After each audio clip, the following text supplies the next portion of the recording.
Bienvenidos, vaguenautas. Esta es la información. Jóvenes se manifiestan en medio de polarización entre oficialismo y oposición. Y resulta que la generación Z era Z de senil. La izquierda gana las elecciones en Chile. Ya ven, coleaos, el chiste era ir juntos. Sin freno, tala ilegal de bosques en el Estado de México. Y bueno, nada más que decir. Alistan denuncias contra Cabildo de Izcalli por aprobación de casas cerca de basureros. No importa cuándo le haces.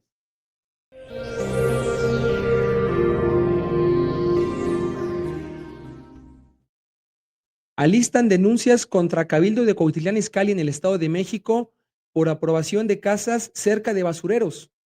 El pasado 20 de octubre del 2025, el Cabildo Municipal aprobó la donación, bueno, hay que hacer aquí comillas, la donación de un terreno en Lomas de San Francisco Tepojaco para donarlo a la Federación y que de ahí, a unos metros de dos basureros, se construyan más de 600 casas públicas.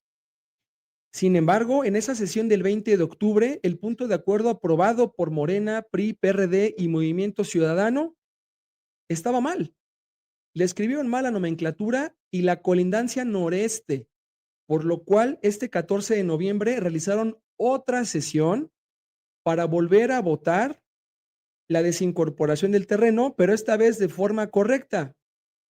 Mientras el Cabildo sesionaba para corregir las colindancias, que no revisaron estas personas del Cabildo, representantes vecinales de diversas partes de Cuautitlán Izcalli anunciaron en una conferencia de prensa brindada afuera del Palacio Municipal que emprenderán acciones legales, sociales y mediáticas para frenar la construcción de estas viviendas, de las famosas casas del bienestar, pero no. En Cuautitlán Izcalli van a ser las casas del malestar porque están a unos metros de dos basureros.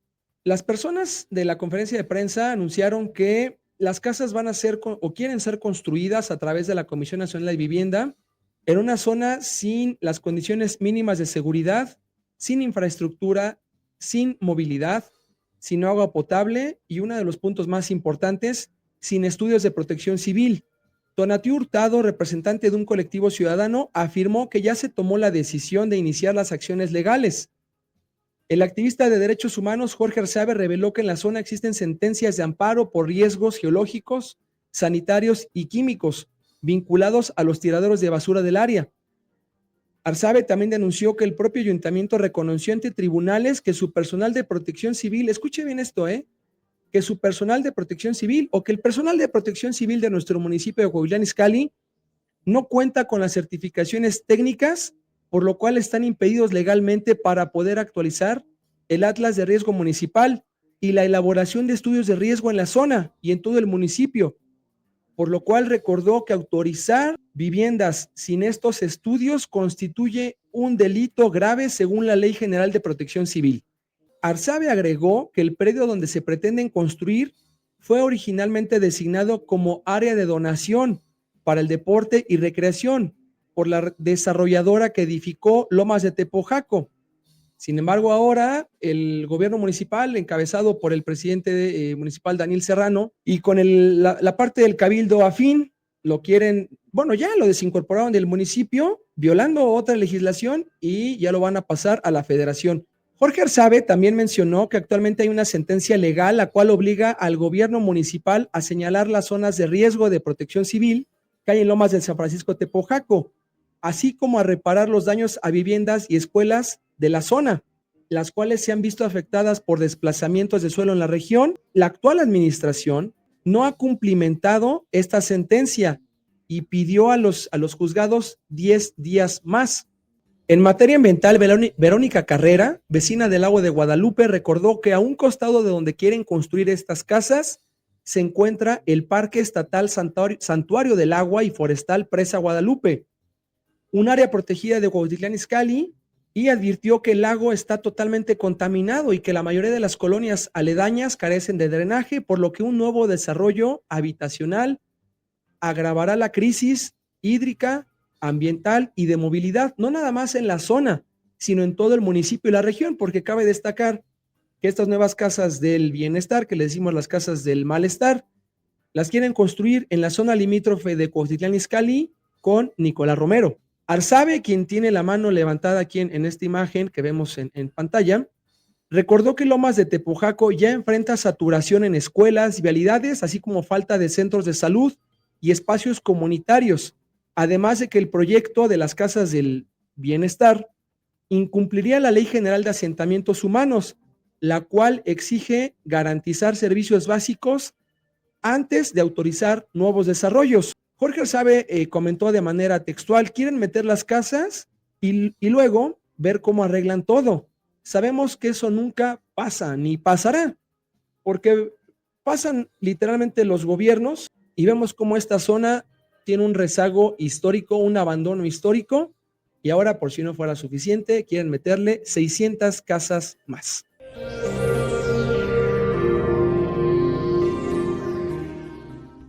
Sin freno, tala ilegal de bosques en el Estado de México. 25 municipios del Estado de México enfrentan una grave pérdida de bosques debido a la tala ilegal, la cual se centra principalmente en 6 regiones que requieren, según la Semarnat, atención prioritaria por la tala clandestina y los incendios que son ocasionados también por los talamontes. Estas zonas son la zona de los volcanes, que es el área natural protegida Iztaccíhuatl-Popo, Popocatépetl, el Gran Bosque de Agua, que es el Corredor Biológico Chichinautzin, y el Parque Nacional Lagunas de Zempoala, la Reserva de la Biosfera de la Mariposa Monarca, que ahorita les tenemos por aquí un poquito más de información respecto a esto. No se vayan, quédense por favor al final.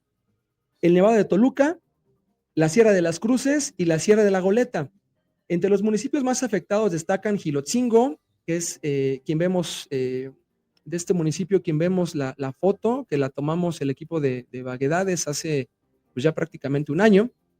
Jilotzingo, Amecameca, Atlautla, Chalco, Ecatzingo, Ocuilán, Tejupilco, Temascaltepec, Villa Victoria, Sinacantepec, entre otros. Como pueden darse cuenta, es una lista muy grande, ¿no?, de los municipios que están siendo afectadas por la tala clandestina. Uno de los municipios más afectados es Ocuilán. La situación es crítica. Pobladores denuncian que todos los días son talados aproximadamente 300 árboles de distintas especies, lo que ha provocado que varias zonas de este municipio luzcan prácticamente desnudas. Derivado de esta tala sin freno, habitantes han realizado múltiples manifestaciones e incluso guardias comunitarias, no nada más en Ocuilán, sino prácticamente en toda la entidad. También lo veíamos en Michoacán, ¿no?, las guardias comunitarias de Cherán, y sin embargo denuncian amenazas de los talamontes. Y derivado de estas amenazas, el 4 de enero del 2020, el entonces alcalde de Ocuilán, Félix Alberto Linares González, murió tras desplomarse la avioneta en la que viajaba en el estado de Morelos. En julio del 2020 sucedió esto. Y en septiembre del 2025, la gobernadora del Estado de México, Delfina Gómez, hizo un llamado a la población para respaldar los operativos encabezados por fuerzas federales y estatales. Esto se dio, pues bueno, unos años después. Delfina todavía no era gobernadora, pero los talamontes presumiblemente asesinaron al alcalde de Ocuilán. Ya lo habían amenazado. El alcalde de Ocuilán sobrevivió a un atentado muy fuerte con armas de fuego que recibió el alcalde. Meses después, pues muere en condiciones pues extrañas, por decirlo suavecito.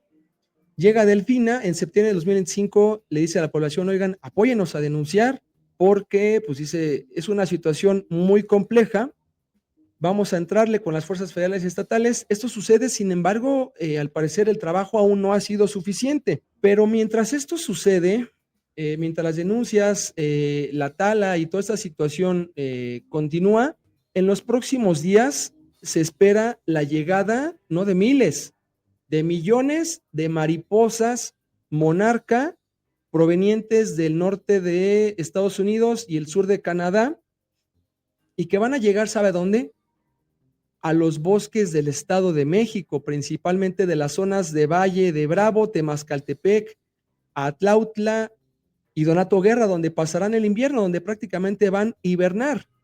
La monarca o las mariposas monarca viajaron más de 4,000 kilómetros hasta territorio mexiquense, y tan solo en 2024 se estimó que tan solo en el municipio de Atlautla arribaron entre 20 y 30 millones de mariposas de esta especie, Vemos aquí cómo esta mariposa monarca nació en el corredor de polinizadores Lago de Guadalupe, a quienes les mandamos un fuerte abrazo por todo el trabajo ambiental que han hecho en el Lago de Guadalupe justo. Y vemos aquí cómo esta mariposa monarca nació ya aquí en Cuautitlán Izcalli. Fue un hecho maravilloso que pudimos captar el equipo de Vaguedades junto con otras organizaciones que han estado trabajando aquí, repito, en el corredor de polinizadores Lago de Guadalupe, porque es una situación muy compleja. A ver si el productor nos puede apoyar a poner las fotos pasadas, a ver si las tenemos por ahí a la mano. Justo. Aquí podemos ver cómo en 2024, para finalizar, en 2024 una serie de grupos de talamontes pues prácticamente acabaron con poco más del 50%, escuche bien, con poco más del 50% de los bosques de Jilotzingo en el Estado de México, aquí pegadito a Cuautitlán Izcalli. Y podemos ver cómo hicimos en ese momento la cobertura, apoyamos, estuvimos ahí pues abriendo brecha, apagando los incendios que estaban abiertos y pudimos atestiguar de primera mano cómo estaban quemando en ese momento. Ahí al fondo de la imagen podemos ver, podemos ver ahí el 50% de la devastación de este territorio de Jilotzingo y podemos ver ahí al fondo cómo están las llamaradas. Ese fue parte del fuego que se apagaron en esos días y cómo después estos cuates se fueron para esa parte del bosque y empezaron a prender otro fuego allá atrás. Afortunadamente, en cuanto se empezaron a levantar las columnas, se hicieron las denuncias pertinentes y acudieron helicópteros de la Marina a apagar estos incendios. Entonces, bueno, la situación es muy crítica. Sin embargo, bueno, podemos ver cómo a pesar de toda esta situación tan compleja, la mariposa monarca sigue llegando al Estado de México y es imperativo que el gobierno del Estado, en apoyo con la Federación, sigan protegiendo los bosques, se evite la tala para que podamos ver este tipo de espectáculos tan maravillosos de la naturaleza y de la madre tierra.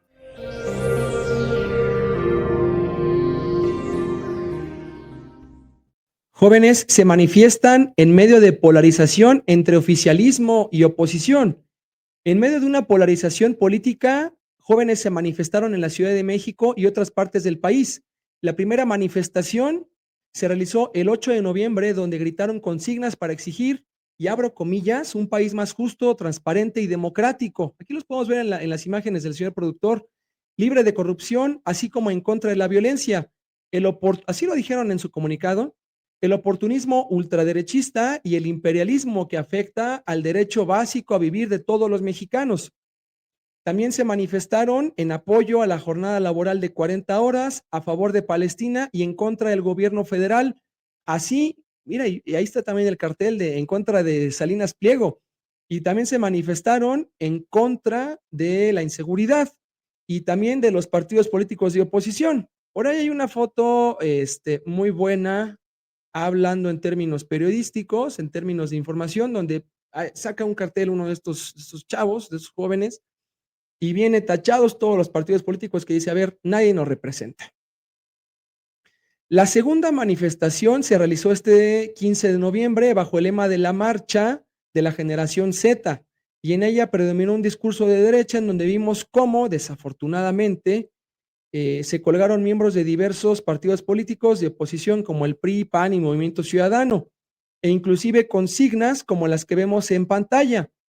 Lo que pudimos ver en esta segunda marcha fue una apropiación partidista de un auténtico descontento social de parte de la juventud mexicana ante la incertidumbre laboral, inmobiliaria, educativa, económica y, si lo vemos en términos generales, de futuro. Ante ello, el colectivo Gen Z México se deslindó de la marcha, de esta segunda marcha, por ser contraria, así lo dijeron en un comunicado, por ser contraria a sus ideales. Los participantes de esta segunda manifestación anuncian que realizarán otra marcha este jueves 20 de noviembre en el marco del desfile conmemorativo por el aniversario de la Revolución Mexicana. Podemos ver aquí los videos. Desde este espacio aplaudimos que la nueva generación de jóvenes mexicanos, mexicanas, mexicanes, salgan a las calles exijan sus derechos. Sin embargo, esta segunda marcha sí vimos cómo pues, prácticamente se contaminó, vimos cómo salieron personajes tan deleznables como Ricardo Salinas Pliego, como Vicente Fox, Guadalupe Acosta Naranjo, los dirigentes del PAN, etcétera.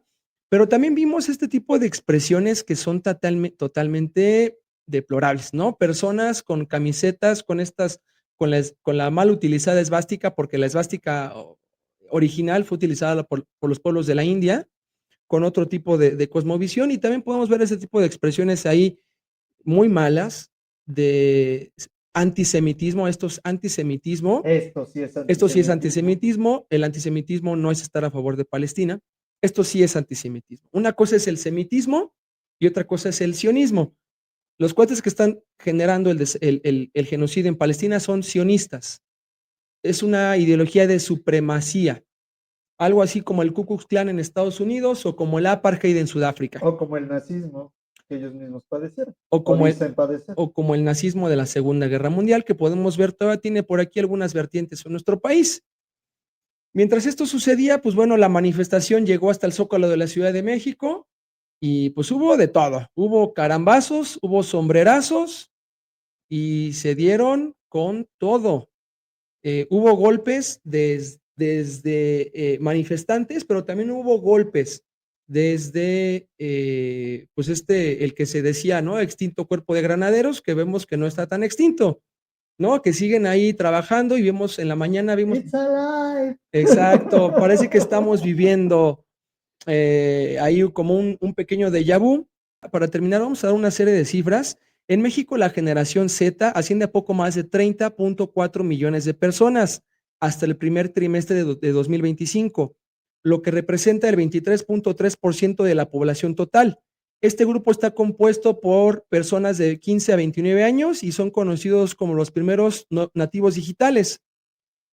Y mientras todo esto sucede, los dos polos políticos buscan capitalizar, pero al final del día, y lo más importante es que se deja fuera de la discusión lo que justo comentaba el señor productor, ¿no? Las condiciones de vida de la juventud mexicana y qué tipo de políticas públicas, económicas y sociales se van a llevar a cabo para poner en la agenda pública y en la agenda política las condiciones de vida de la juventud mexicana.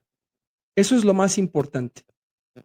¿Qué estamos haciendo hoy por los jóvenes del pasado, del presente y del futuro, por todas las generaciones? Son, como lo decías, para finalizar de mi parte, son consignas, principalmente las del 8 de noviembre, totalmente justas, algunas también de este fin de semana, dejando de lado el tema de los partidos políticos. Y de la revocación de mandatos sin todo. votación, ¿no? O sea, no Sí, quiere claro. nada, o sea, ya hubiéramos querido Peladito de la nosotros, boca, ¿no? sí, Dirán por claro, ahí. No, bueno. ya hubiéramos querido nosotros saber. Ojalá que el gobierno actual, los gobiernos federales, estatales y municipales de todos los partidos políticos, pongan en el centro de las políticas públicas a las juventudes. Y como lo dice Irene Montero de Podemos en España, España. a la derecha se le frena con derechos.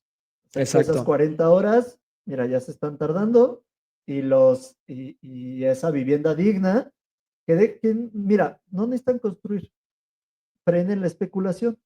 Con eso vas a ver que va a cambiar muchísimo la situación. Pero como la presidenta se reunió con el dueño de Airbnb o con gente de Airbnb o con gente de BlackRock, que son los máximos especuladores de este negocio inmobiliario, pues bueno, no se nos ha dicho en qué acordaron o qué. Sí. El Mundial se viene el próximo año, Airbnb va a ser un negociazo, FIFA va a ser un negociazo, y bueno, volteen a ver qué pasa después de los mundiales a los países que lo viven. Bueno, todos los derechos para todas las personas.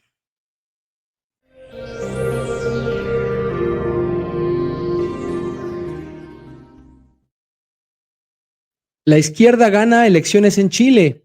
La militante comunista y candidata presidencial del Frente Amplio, que gobierna actualmente Chile, Janet Jara, ganó la primera vuelta de la elección presidencial en Chile, con el 26.7% de los votos, imponiéndose a José Antonio Kast, el ultraderechista, seguidor de Pinochet y fundamentalista religioso, que obtuvo 24.05% de las preferencias electorales. La segunda vuelta se realizará el próximo 14 de diciembre, donde se espera que las y los candidatos de derecha, que en su conjunto obtuvieron el 50% del total de los votos, se sumen a Kast, mientras que por el lado de Jara se esperan negociaciones con otros candidatos más afines que suman el 50% restante, por lo cual la votación del próximo 14 de diciembre, la segunda vuelta, se espera muy cerrada. Vamos a ver qué sucede para Chile en las próximas semanas. Y bueno, pues lo que decíamos en el titular, ¿no? Tenemos que por fin la izquierda se pone de acuerdo. En Chile cambia un poquito el panorama político y ya tenemos a una competencia más cerrada. El gobierno de Boric es cierto que tuvo varios tropiezos, uno de ellos es la Creo constitución, que al principio, ¿no? Creo que se después ya como que agarró un empezó a poquito de alinear. vuelo, sí. Dentro de la propia izquierda muchos lo tildan de tibio, cosas por el estilo, pero estamos viendo que bueno, pues se ve prometedor esta elección, ¿no? ¿Tú cómo la ves? Mira, yo la veo un poco compleja, ¿eh? Honestamente, estábamos viendo los resultados electorales, también el Congreso se aprieta, ¿no? O sea, se baja em, las preferencias electorales hacia los congresistas, las personas congresistas de la alianza del gobierno y recupera algunas posiciones a la derecha, ¿no? Encabezadas por Cast. Entonces, yo creo que sí va a ser una contienda muy cerrada, ¿eh? Inmediatamente después de que se dieran a comenzar los cómputos en Chile, luego los candidatos de derecha se presentaron acá y le dijeron, señor, a sus órdenes, ¿qué procede? Y Jara, pues prácticamente salió, ellos le llaman allá a la casa de campaña le llaman el comando, así le Ok. llaman el comando de Jara y el comando de Kast, pero se refieren literalmente al búnker, ¿no? A la casa de campaña del candidato en cuestión. Y todos los de la derecha se fueron luego con Kast, ¿no? Pero así, o sea, y apenas estaba este cuate saliendo y ya estaban ahí con los, ¿no? Con un candidato, los otros luego vía telefónica y se reportaron al patrón prácticamente, ¿no? Pero con Janet Jara, pues no fue así, ¿no? Inmediatamente salió y decir, bueno, las preferencias electorales nos favorecen, vamos a darle para adelante, vamos a hacer una gran coalición con la ciudadanía y demás, pero la verdad yo creo que la moneda, viendo cómo están las cosas, está en el aire, ¿no? Estaba viendo los análisis ayer, Nunca mejor dicho. estaba, y sí, el Palacio, bueno, el dato curioso es que el Palacio, la Casa de Gobierno de Chile se llama el Palacio de la Moneda. Es donde fue el famoso, Golpe de el famoso estado golpe de Estado a a, Salvador a Allende. Salvador Allende, etcétera. Entonces se le conoce como el Palacio de la Moneda. Entonces, literalmente, la moneda no la había cachado, fíjate. La moneda literalmente está en el aire, ¿no? Vamos a ver qué procede. Yo, la verdad, sí, honestamente, soy de pronóstico reservado. Vamos a ver cómo se dan las alianzas, porque yo creo que ahorita Jara pues tiene un trabajo muy fuerte por delante, eh, tiene que conciliar, ¿no? Con los otros candidatos, hay un candidato independiente, está otro candidato que salió pues prácticamente así de las penumbras, alcanzó casi el 20% de los votos, entonces yo creo que hay un trabajo muy intenso de parte de Jara, ¿no? Poder aglutinar todas esas fuerzas políticas frente a una derecha que, como decía hace rato, ¿no? Inmediatamente, ¡pum!, se aglutinaron, bajaron la cortina y decir, aquí estamos, pero del otro lado, Jara, yo creo que tiene un trabajo muy fuerte. Yo creo que al final del día sí va a ganar Janet Jara, pero vamos a ver qué procede. Estaremos al tanto de lo que suceda en Chile.